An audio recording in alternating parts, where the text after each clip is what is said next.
मुझे लगता है कि अंताक्षरी में हमने गेम ही किया था, मतलब सिर्फ ये था कि हमने म्यूजिक का सहारा किया था। अलग अलग परिवार आते थे, अलग अलग इंटर कॉलेजिएट, अलग अलग फैमिली, अलग अलग जगह पे हमने जा करके किए थे। बहरहाल इसमें सिर्फ ऐसे हमने किया कि मतलब जो हम कभी गेम अपने घर में खेलते थे, कभी अपने मतलब परिवार में खेलते थे, अलग अलग ग्रुप में खेलते थे, उसको हमने स्टेज पे ला दिया। तो मैं अपनी पूरी तरफ से, मेरी पूरी टीम काम कर रही है इस पर से, करीब 1 साल से दर्शकों के साथ बहुत क्लोजली हम लोग काम कर रहे हैं इस पूरे शो पे। तो आई एम वेरी कॉन्फिडेंट कि मतलब जैसा आपने देखा जो भी हमने थोड़ा सा प्रस्तुत किया आपके सामने, पूरी कोशिश करूँगा कि हम आपको दर्शकों को सामने अपना बेस्ट देने के लिए। और अशोक जी का चयन राजीव और इनका चयन किन आधार पर किया गया था और चयन से क्या प्रक्रिया रही थी? हमने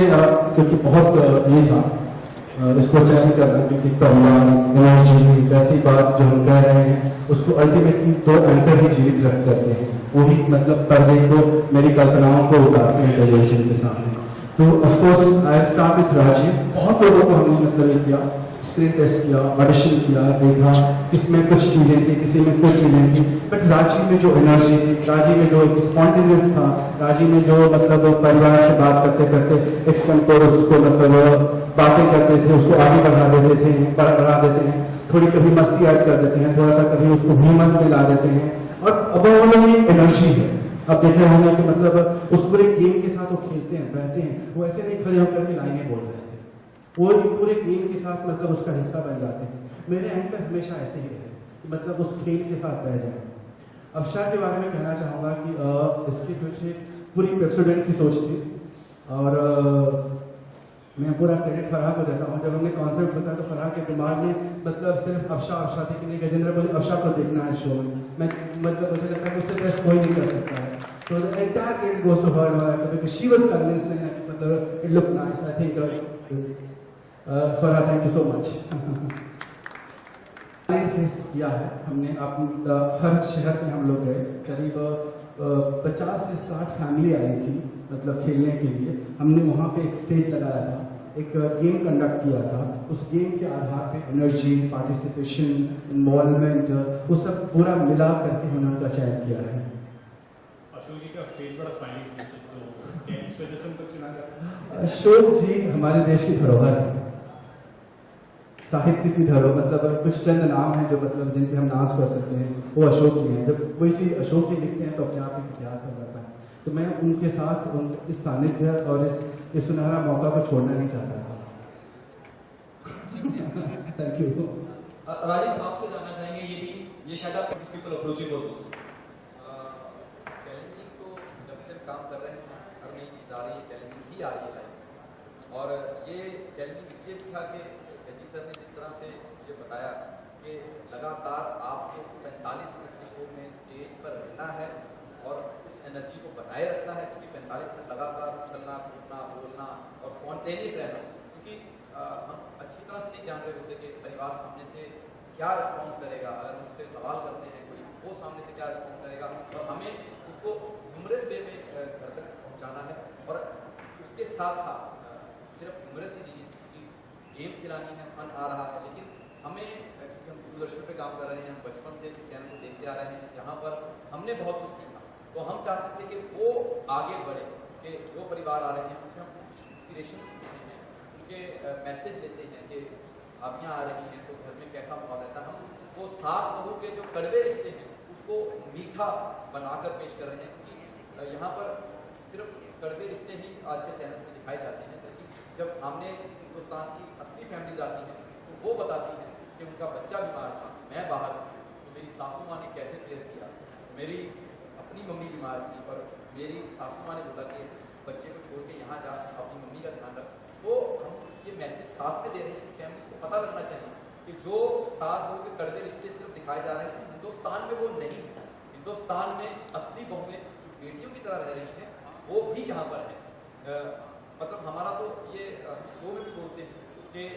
हम हिंदुस्तानी लोग, हम जो पैदा होते हैं यहाँ पर, हम एक एक्सटेंडेड फैमिली के साथ पैदा होते हैं, हमें ससुराल के रूप में मिलती है, जहाँ पर हमें माँ बाप का प्यार मिलता है, हमें एक और माँ मिलती है, हमें एक और बाप मिलता है, लेबर के रूप में एक और भाई मिलता है। तो इसके साथ साथ हम शो का मकसद है वो भी पहुंचा रहे हैं कि हंसो, खेलो और इकट्ठे रहो। ओके, गजेंद्र जी आपसे जानना चाहेंगे, मतलब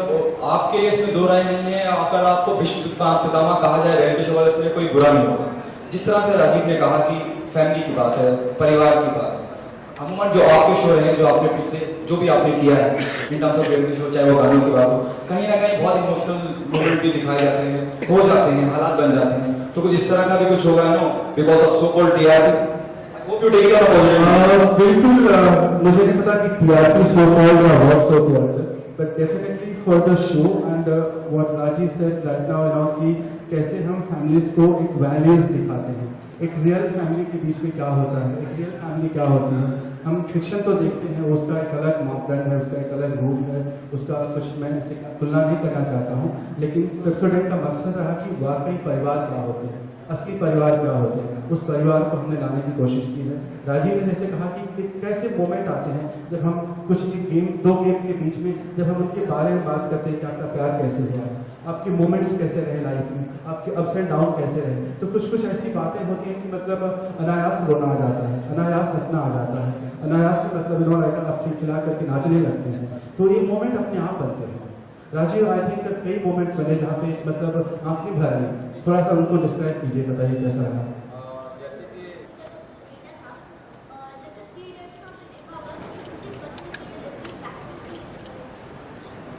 अभी उनका बच्चा 4 साल का हो गया, अब वो बहुत तो बेचारे इतना नहीं कि बेटा है बोल नहीं पा रहा, लेकिन हम फैमिली नंबर 1 से एक दुआ पहुंचाई थी और कि आपका बेटा जल्दी ठीक हो, और ये दुआ जब सब लोग टीवी पे देखेंगे तो शायद वो भी दुआ करेंगे। मैं मानता हूँ कि दवा से ज़्यादा दुआ आ सकती है, और अगर इस शो के माध्यम से उनका कहीं किसी की दुआ से बेटा ठीक होता है तो ये बहुत बड़ी अचीवमेंट है। आई एम वेरी हैप्पी कि 4 साल बाद मैंने वापस से एंकरिंग शुरू की। मेरा लास्ट एंकरिंग का शो था जो टीवी पे 15 सेकंड्स, वो मैंने कुछ 4-5 मिनट में एंकर किया था, तभी मैं 5 इयर्स की, अभी मैं 10 इयर्स की,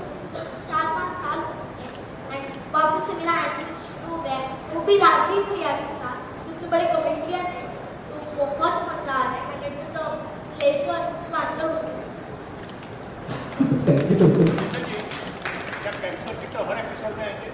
हाँ, वो गेम का हिस्सा है, तो गेम के साथ जुड़े हुए हैं। मैं आप लोगों से बात करना चाहूँगा कि बड़ी बात पहुँचना, आप पूरी नौकरी करते हुए वहाँ से